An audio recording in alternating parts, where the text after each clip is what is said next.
I must begin with a confession. Yes, I didn't follow the rules.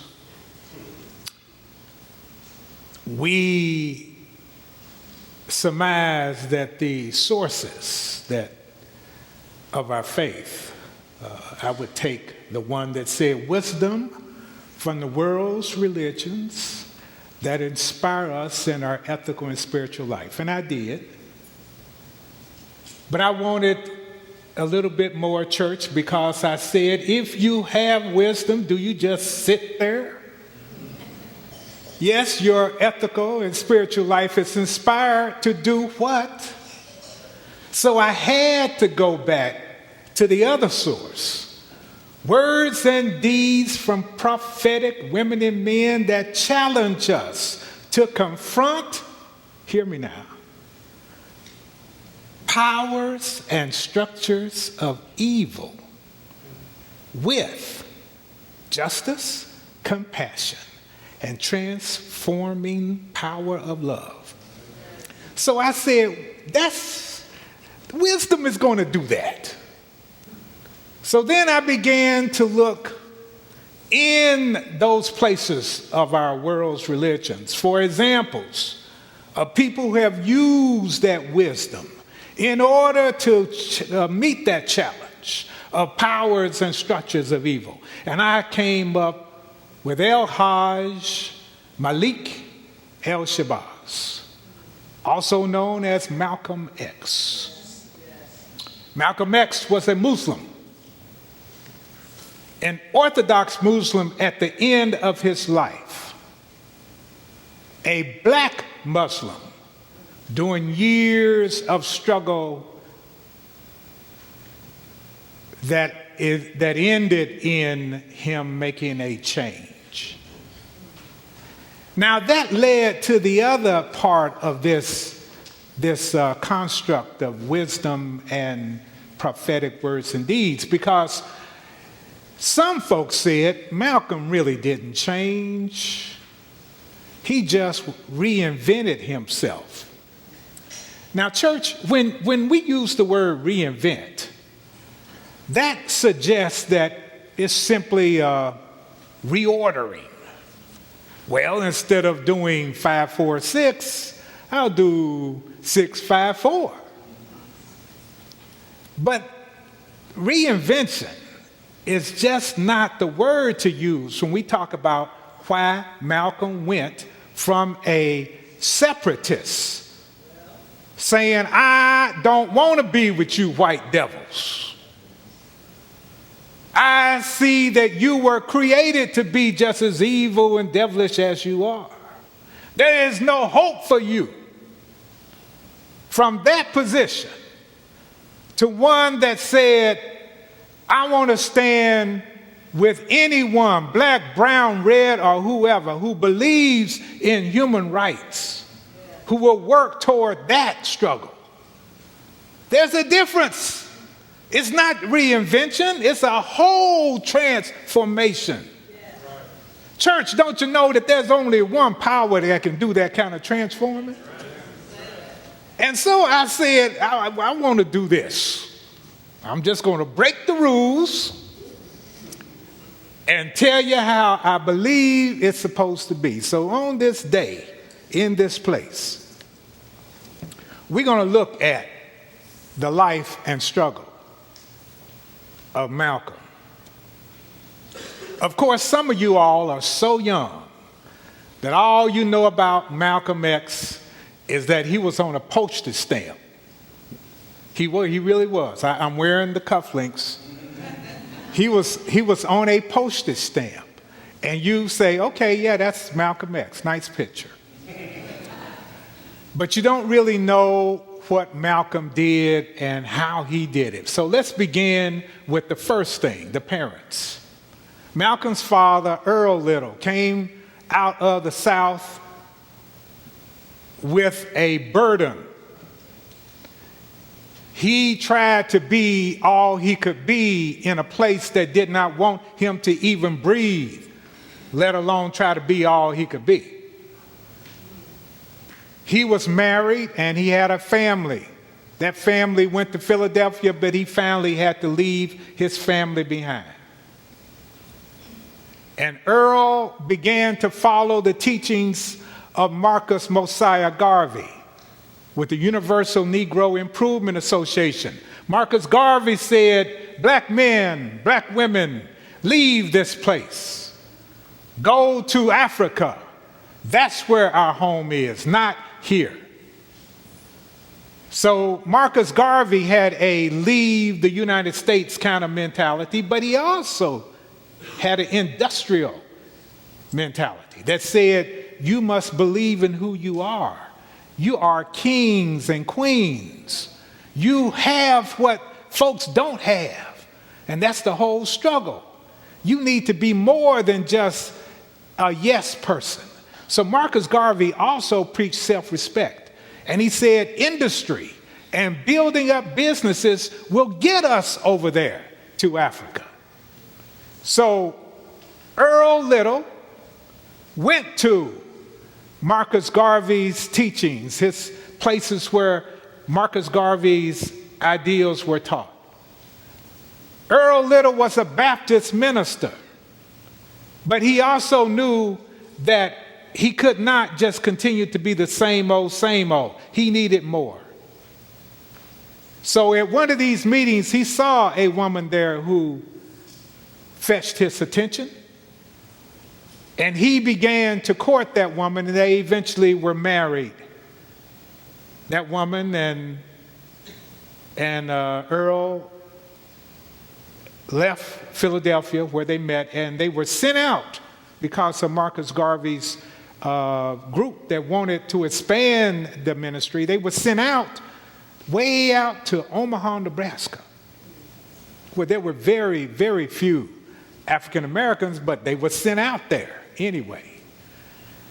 So they started having children, they started preaching, and of course, Earl would travel all around explaining the tenets of Garveyism.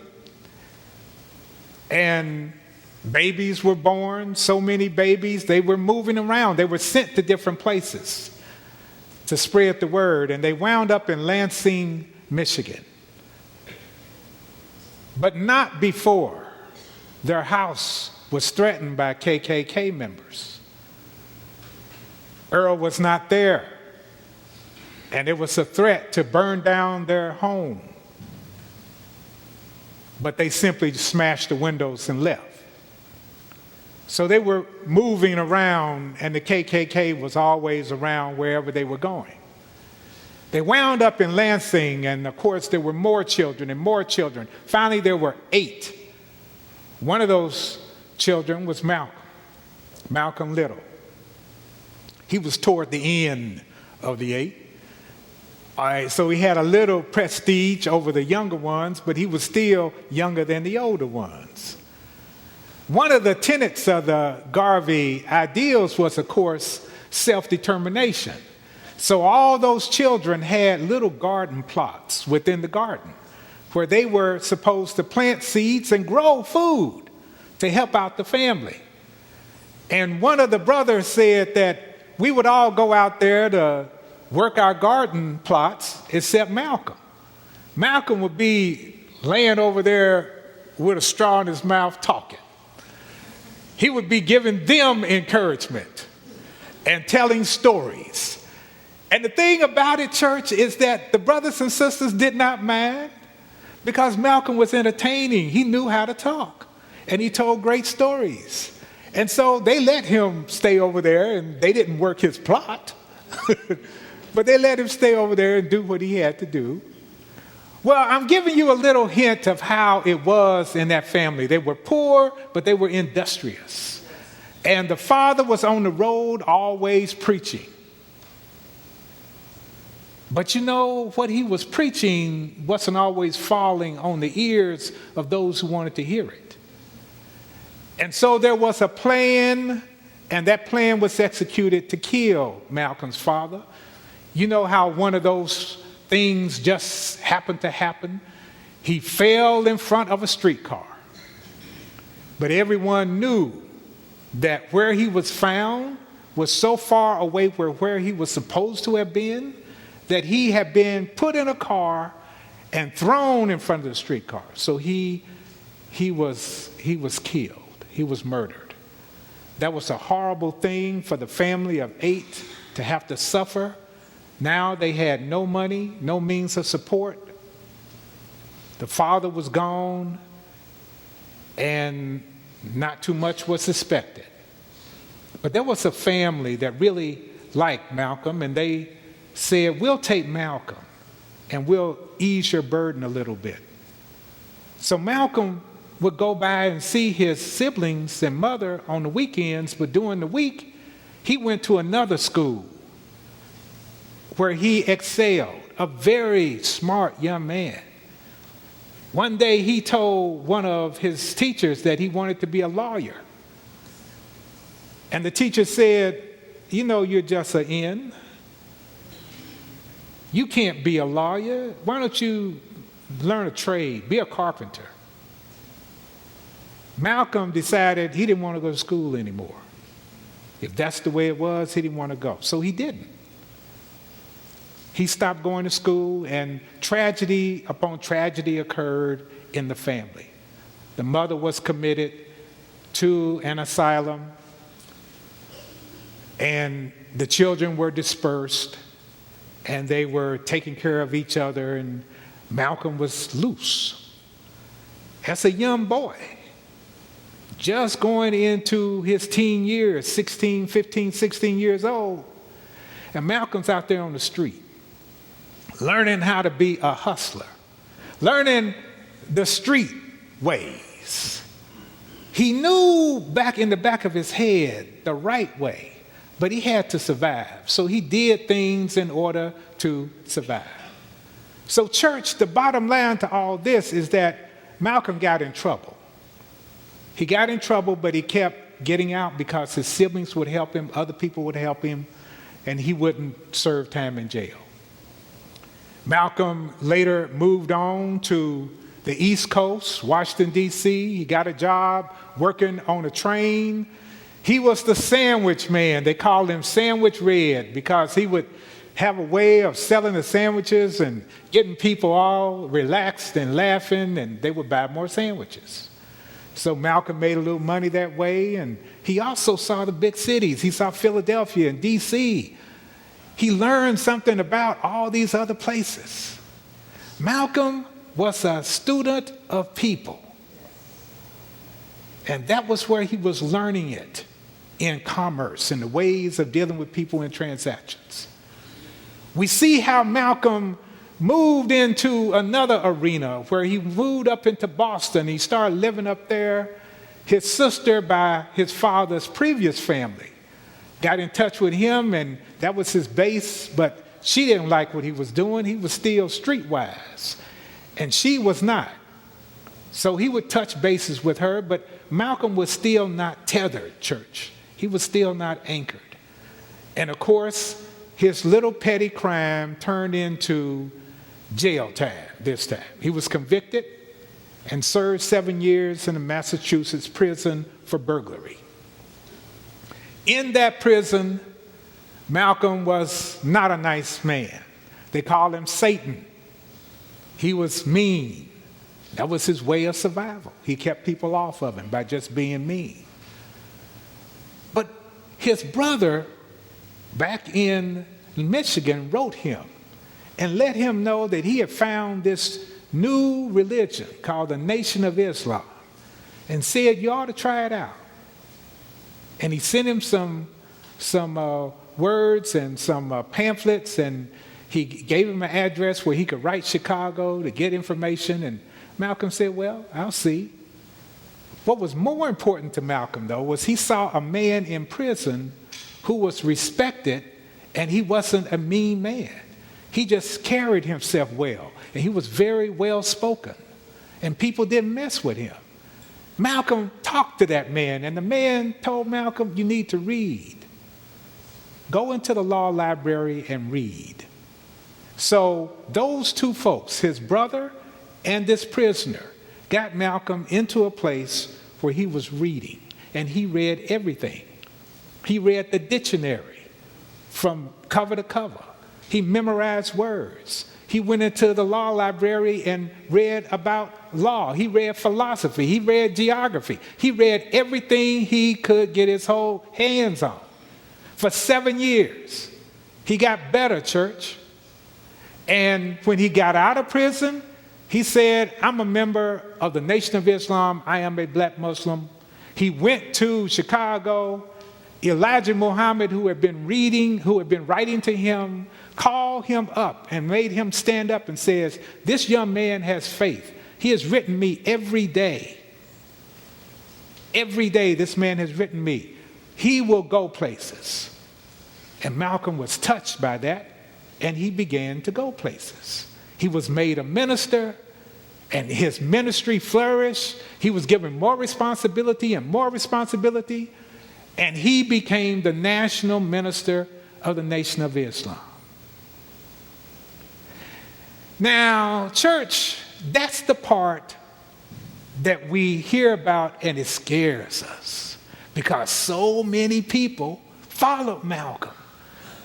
So many people said Malcolm's telling it like it is.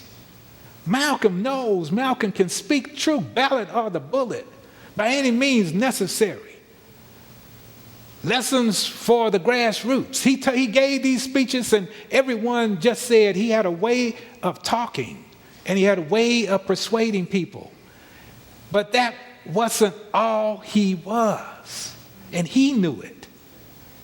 In all of his reading, he knew that this Islam that we're doing is not the Islam that the rest of the world does. There was no Yaqub, the mad scientist. No one talked about white devils. And he wondered about that, but he dared not say anything. Elijah Muhammad was the messenger of Allah.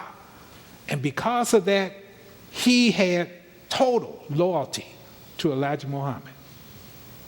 So what was the attraction of Malcolm? What was he saying, doing that made people stop and listen to him? Malcolm spoke about self-determination.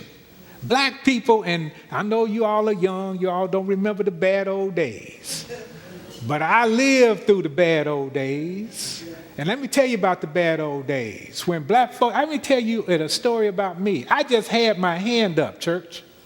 I was in class with my hand up at the University of Tulsa, amen. Thinking I knew something about the subject, that's why my hand was up to answer the question. And I never got called on, church. I kept looking around thinking, he's calling on people that don't even have their hands up. And I wondered what was going on. The man did not want me in his class. He thought if I don't say anything to this, and he won't know that get out. But he couldn't say get out, so I'll just ignore him. So the bad old days, church, is when you went into movie theaters, you had to go upstairs. You couldn't just sit right there. The bad old days, church, there were signs that said colored. Bathrooms, entrances, ticket counters, whatever. You couldn't even touch things that didn't say that. Bad old days, church. So in these bad old days, Malcolm's talking about self-determination. Malcolm's talking about you determine for yourself. You think for yourself. You are better than what people say you are. Self-determination. Malcolm also says self-respect. Fix yourself up. Walk in with dignity. Be clean. Have your shoes shine. Folks used to say, back in the day, they used to say you got eyes like a Muslim. And what that meant was you were clear-eyed. You weren't hungover, slouching. You walked straight. You were erect. You were clean because you believed in who you were. You had self-respect. That got people's attention. They said, oh, okay, I can do that. And then he said self-defense. He said, I'm all right with nonviolence, but if you lay a hand on me, you go into the cemetery. Malcolm understood that if you told people you have a right to fight back, you empowered them. People who were emasculated, they now could stand up. And emasculation is a good word to talk about when we're talking about Malcolm. Because at his eulogy, Ossie Davis said he was our black shining prince. He taught us about our manhood. Manhood, church. Because this country knows how to emasculate men. This country knows how to say, especially to those who they think are threats, we'll take your women, we'll take your job, we'll take your whatever you have so that you don't have what I got. So emasculation is huge, church. People said Malcolm gave us courage. And Maya Angelou said, you know, that's the greatest virtue of all. Because that's a sustaining virtue. You can't be kind if you don't have courage. You can't have the valor if you don't have courage. Courage is sustaining. It keeps you, your hand on the plow, as the old folks used to say. Courage. Malcolm said, have that courage. Strength. Use your strength. Allow your strength to be focused, the focus of others' attention. And imagination. Courage, strength, and imagination. Think outside the box. Where if this didn't work, what could? Think about what possibly could happen. Those were the traits that attracted people to Malcolm. And then Malcolm, at the height of his role in the Nation of Islam, went to the Middle East and Africa. The first time he went, he was so surprised because there was such a welcoming for him. People had heard about him. The second time he went, church, it was the year before he died. He was assassinated. He spent 6 months of 1964 in the Middle East and Africa, and he went on the Hajj. And we know that's one of the 5 pillars of Islam. The first one is that you recognize there's only one God, and that God in Islam is called Allah. The second one is that you do prayers, 5 prayers a day. The third one is that you give zakat, or charity. You give your money, you give part of your money to others to help them. And then the 5th one is the fasting during Ramadan. So Malcolm understood then these 5 pillars included, and the 5th one is the Hajj, I'm sorry. The 5th one is the Hajj, where you go to Mecca once in your lifetime, at least. And you go there and see the birthplace of Islam. So Malcolm made the Hajj. And then Hajj is during a particular time of the year.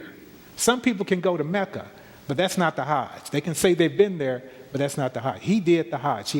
Everyone dresses in white. He began to see that, wait a minute, we're all dressed alike with one shoulder showing. And some people were walking, some people were on bicycles, some people were on motorcycles, some people were in buses, some people were in cars. And everyone was headed to Mecca. And when he got to Mecca, he began to talk to people, and folks began to talk to him, and he realized he saw people white, but they didn't call themselves white. He said, wait a minute, this whiteness thing is American. That's not the way the rest of the world sees themselves. Whiteness, people go, what's white? That's not who I am. Even though they may have blue eyes and skin that looks white, that's not. So he began to say, wait a minute, whiteness is not a real characteristic. It's something that people can put on or put off. It's supremacy. That's what it is. The whiteness is supremacy. But in terms of who you are, you're not white. So Malcolm began to get this epiphany, and then he started learning Arabic so he could really read the Quran. And resources say Malcolm would cry when he heard what it really said in there. Some of the verses in the Quran. Malcolm began to get the epiphany that what we needed over here in the United States was to internationalize ourselves, to see that we're part of a larger human family. So Malcolm then said, I can't go back and do this. He had, church, the metaphor is he rounded the corner. Church, you know when you're walking and you have a corner and people are behind you and you know you got to turn the corner, but you look back to see if they're going to come with you. Sometimes you hesitate at the corner because you want to make sure that they're coming, that they won't lose sight of you.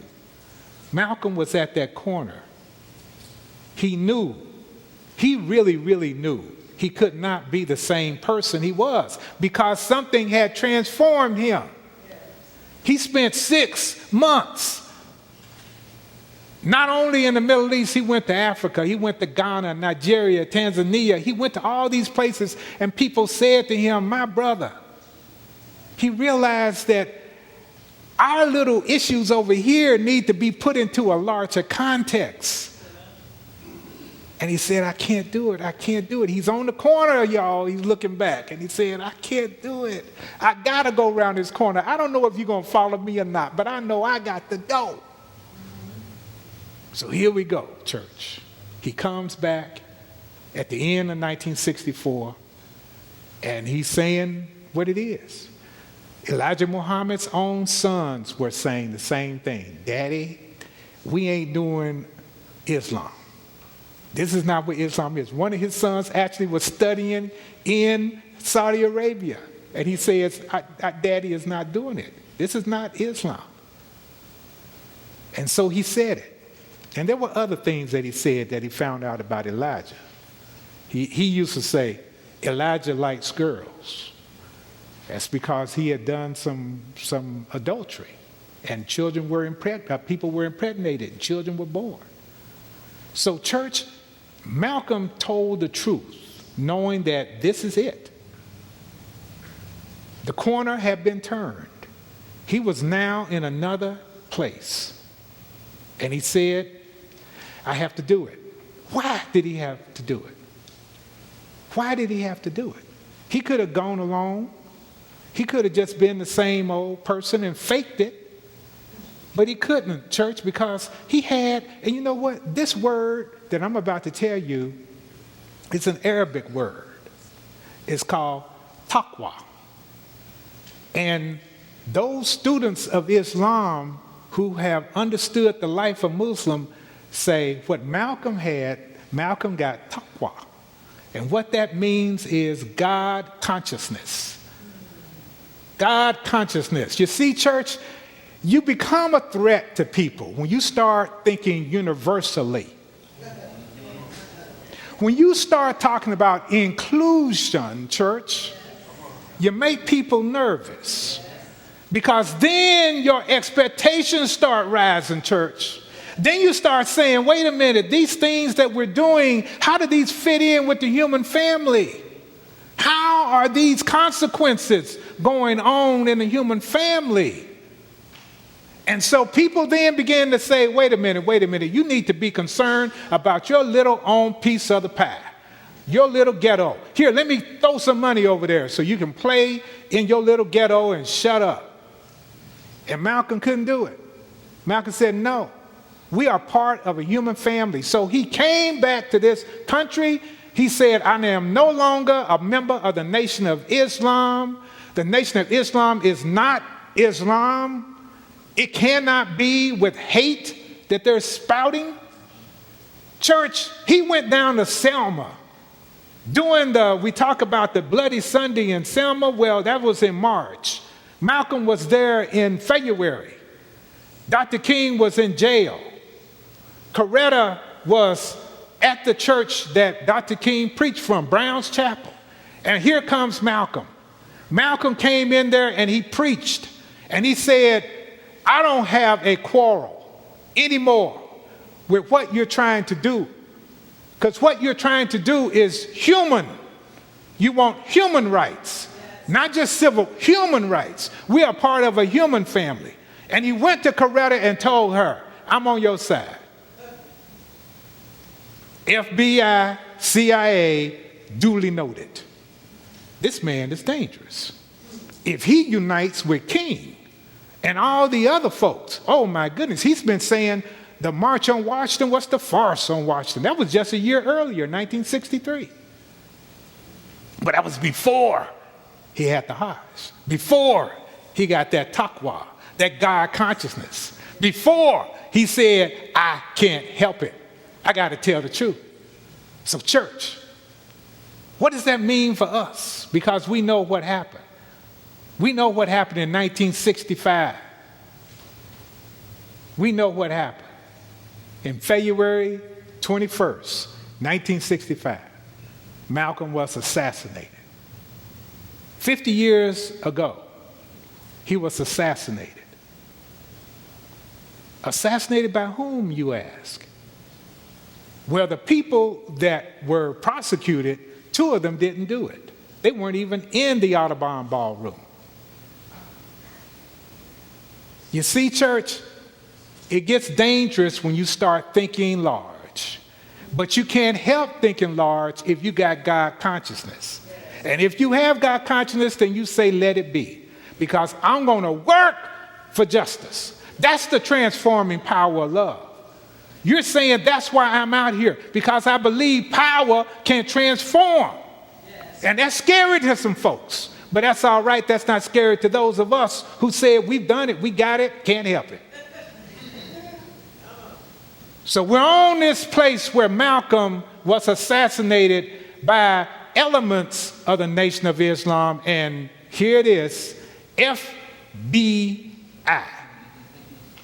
New York Police Department. You see, all of this stuff is coming out now because it's 50 years. And so some of the material is being open to the public to read. And there it is. It's open to the public to read. So Malcolm was assassinated, even though his name was Malik El Shabazz. We all know him as Malcolm, our black shining prince, on his way to being a king. But he was taken out.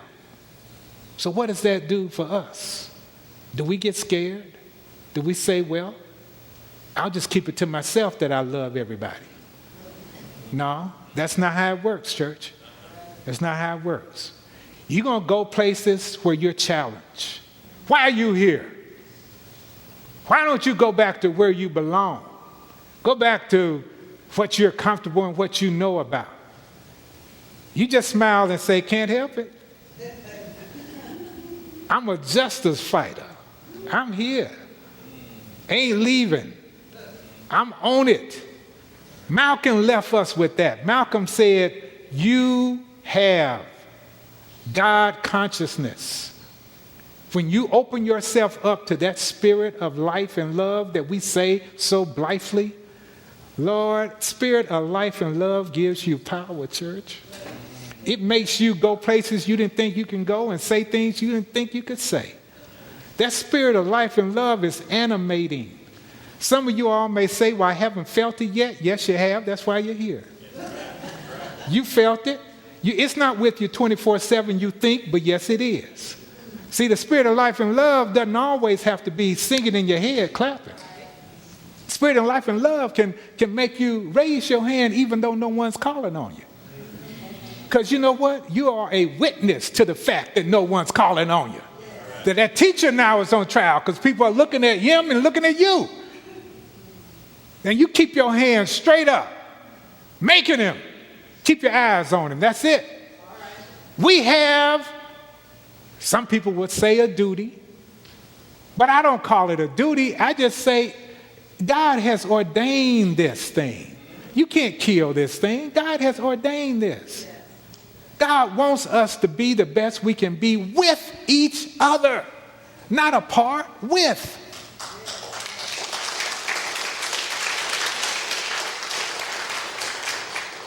Malcolm understood that wisdom from Islam, taqwa, God consciousness. It hit him, and he had to say what he said. People said later that he gave his life because he loved us so. I know this, that Malcolm walked a road that I hope I'm walking. Malcolm walked a road that said, if you have courage, Brother Gerald, if you use your strength in positive ways, and you let your imagination grow, let yourself be seen. One follower of Malcolm said, America has a problem with mature black men. America wants you to be mature physically. Ooh, look at that guy run and jump and hit. Likes that mature black man physically, but doesn't want that mature black man to be mature intellectually, mentally, emotionally. Now that's just the way it is, church, because of a legacy of racism that we are still dealing with. But I don't have to fall in the trap of asking to be the best I can be. I don't have to fall into the trap of wanting someone to like me. God likes me. God said, but Gerald, I love you. So I'm ready, church. I'm ready to be a part of anything that is positive, that is loving, that is giving of ourselves for the benefit of others, that is saying to all who would be, yes, you can. I'm willing to be a part of that.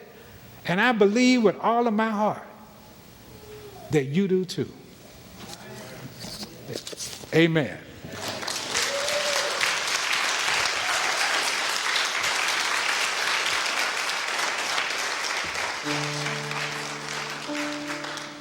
You're my brother, you're my sister, so take me by the hand. Thanks for tuning in online. We are so pleased with all the different people who have been tuning in from all over the country and all over the world to our ministry and what we're doing at All Souls here in Tulsa. If you have a chance to send me an email or connect with me in some way, let me know what you're finding, why you tune in, and what you're getting out of it. I would love to hear from you. I'm always pleased when I get messages from different people who tell me all kinds of things about the impact of All Souls Tulsa's ministry on them and their lives and their families. And if you get a chance to make a gift to support this ministry, to become a partner, we would love to partner with you and have you be a friend of the church and somebody who is actually supporting us to create this congregation and the world that we're trying to create together. You can be a part of it, and every gift of every amount makes a difference. We really appreciate your support.